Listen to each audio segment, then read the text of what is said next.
एक गांव में एक कोर्ट था। वो वहाँ अकेला कोर्ट था जहाँ लोग अपनी परेशानियां लेकर जाया करते थे।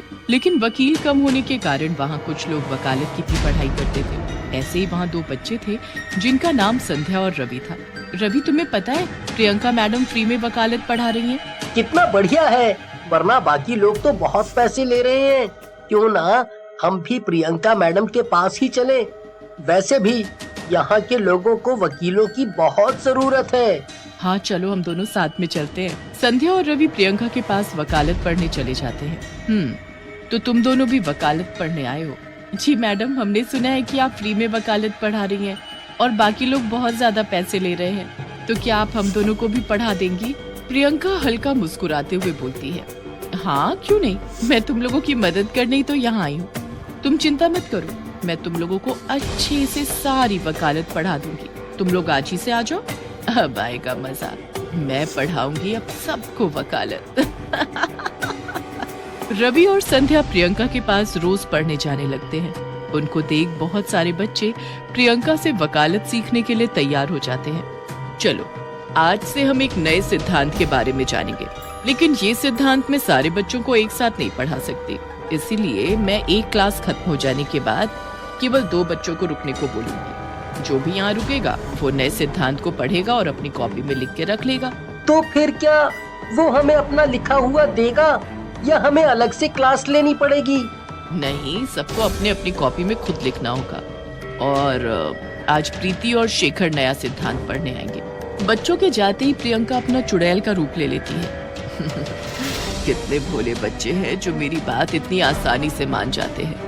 अब देखना है कि ये दो की जोड़ी बनाकर कैसे आते हैं और कैसे मैं इन सबको एक के बाद एक खाती चली जाती हूँ। मैं इन सबको मार डालूंगी।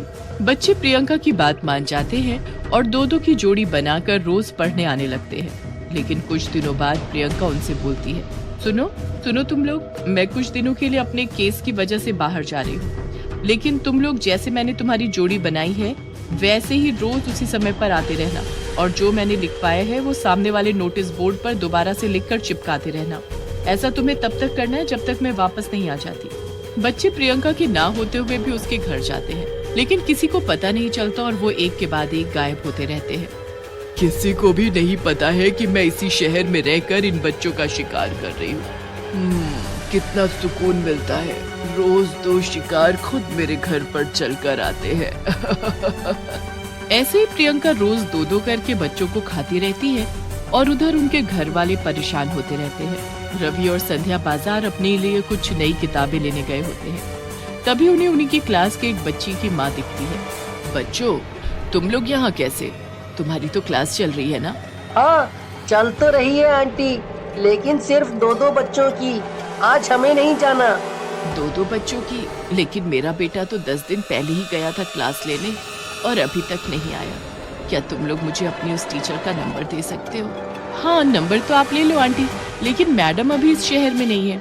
क्या पता आपका बेटा कहीं और चला गया हो। एक बार आप बाकी लोगों से भी पता कर लो। नहीं बेटा, वो आखिरी समय क्लास लेने ही निकला था और अभी तक आया नहीं है। मुझे बहुत डर लग रहा है। डरो मत आंटी, मैं जाकर मैडम के घर पर देखता हूँ। शायद वो वहीं रुककर पढ़ाई कर रहा होगा। जैसे ही कुछ पता चलेगा मैं आपको बताऊंगा। रवि और संध्या उस बच्चे की माँ से ये बातें करके सीधा प्रियंका के घर की तरफ चल देते हैं। अरे, वो आंटी तो कह रही थी कि वो बच्चा यहाँ आया था, लेकिन यहाँ तो कोई भी नहीं है। तो ऐसा कैसे हो सकता है कि कोई क्लास लेने आए और यहीं से गायब हो जाए? क्या पता आंटी को पता ना हो और वो कहीं और चला गया हो। दोनों वहाँ से चले जाते हैं और इस बारे में ज्यादा सोचते नहीं है। लेकिन तभी रंजन की मम्मी हड़बड़ाती हुई उन्हें पुलिस स्टेशन जाती हुई दिखाई देती है। अरे आंटी रुको, क्या हुआ? आप इतनी परेशान क्यों हो? कोई परेशानी है? पुलिस स्टेशन क्यों जा रही हैं आप? बेटा, रंजन 7 दिन से घर नहीं आया। हर जगह पता कर लिया लेकिन वो कहीं नहीं गया। आखिरी समय मैंने सिर्फ उसे क्लास जाते देखा था। अभी जाकर क्लास में भी देखा तो वो वहाँ पर भी नहीं दिखा।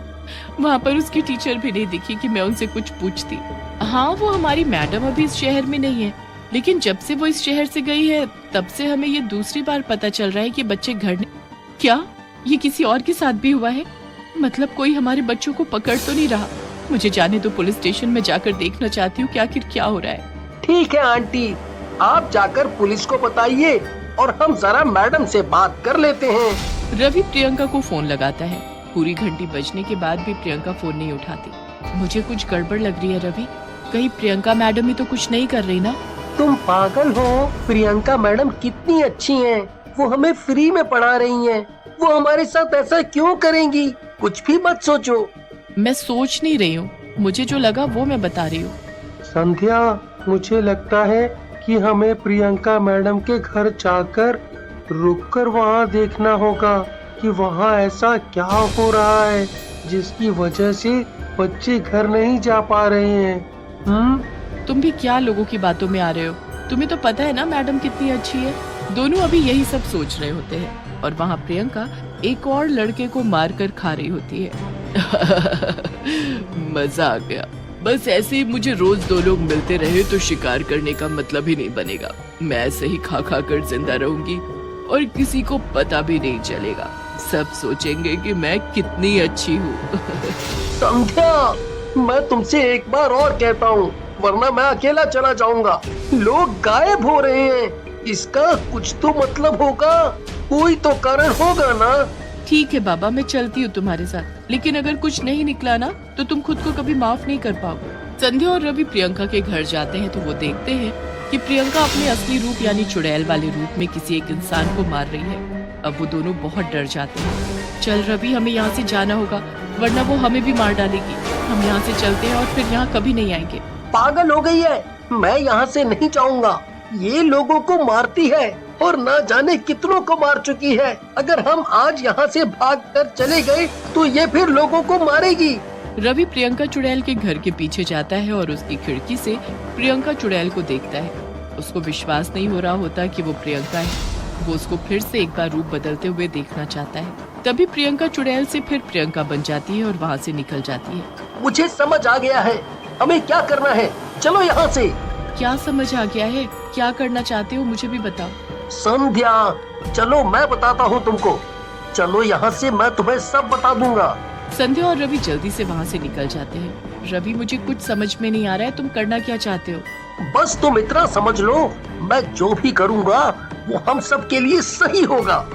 रवि उन बच्चों के पास जाता है जो आज प्रियंका के घर जाकर पढ़ने वाले होते हैं और उन्हें किसी तरह मना लेता है कि वो आज पढ़ने ना जाए। और फिर वो संध्या के पास जाता है और संध्या से बोलता है, सुनो संध्या, आज हम दोनों को पढ़ने जाना होगा। आज हम उन बच्चों को नहीं भेजेंगे। रवि, तुम पागल हो गए हो। हम अपनी जान खतरे में क्यों डालें जब हमें पता चल चुका है कि वो चुड़ैल है। संध्या उसकी बात मान जाती है और रवि के साथ चली जाती है। चुड़ैल जब उनको देखती है तो सोचती है, अरे आज ये दोनों यहाँ कैसे? मुझे अच्छे से याद है इनकी बारी तो अभी नहीं आई थी। खैर, मुझे क्या, मेरा भोजन तो आ गया, मैं अब इन दोनों को भी नहीं छोड़ूंगी। चुड़ैल प्रियंका का रूप लेकर उन दोनों के पास जाती है। अरे बच्चों, तुम दोनों आज यहाँ कैसे? वो सब छोड़ो और ये बताओ तुम यहाँ कैसे? मैं तो आज ही लौटी हूँ। क्यों, क्या हुआ? जैसे ही प्रियंका रवि के पास बढ़ती है, रवि उसकी आंखों में मिर्च डाल देता है। मिर्च डालते ही प्रियंका गुस्से में चुड़ैल बन जाती है। ये क्या होशियारी दिखा रहे हो मुझे? तुम लोग ये मत सोचना कि मैं कुछ नहीं कर पाऊंगी। रुको, तुम दोनों को अपनी जान से आज हाथ धोना पड़ेगा। इससे पहले कि चुड़ैल कुछ कर पाती, रवि अपने बैग से तेजाब की बोतल निकालकर उस पर फेंक देता है। अरे नहीं, मेरा चेहरा जल रहा है। अरे कोई बचाओ मुझे। ये तुझे तब सोचना चाहिए था जब तू दूसरे लोगों को मार रही थी। उन्हें कितना दर्द हुआ होगा, ये तूने कभी सोचा ही नहीं। हम तो तुझे नेक इंसान मानते थे, कितनी इज्जत करते थे तेरी हम सब बच्चे, पर हमें क्या पता था कि तू ही आस्तीन का सांप है। यही वकालत पड़ी है तूने। आज तेरा फैसला मैं करूंगा। तू वकील है ना, तो आज मैं तेरा जज हूँ। संध्या, भागो यहाँ से, मैं इसको जला कर आता हूँ। नहीं, मैं तुम्हारे साथ ही जाऊंगी। संध्या वहीं खड़ी हो जाती है। रवि उस पर माचिस जलाकर फेंक देता है, जिससे चुड़ैल जलकर राख हो जाती है।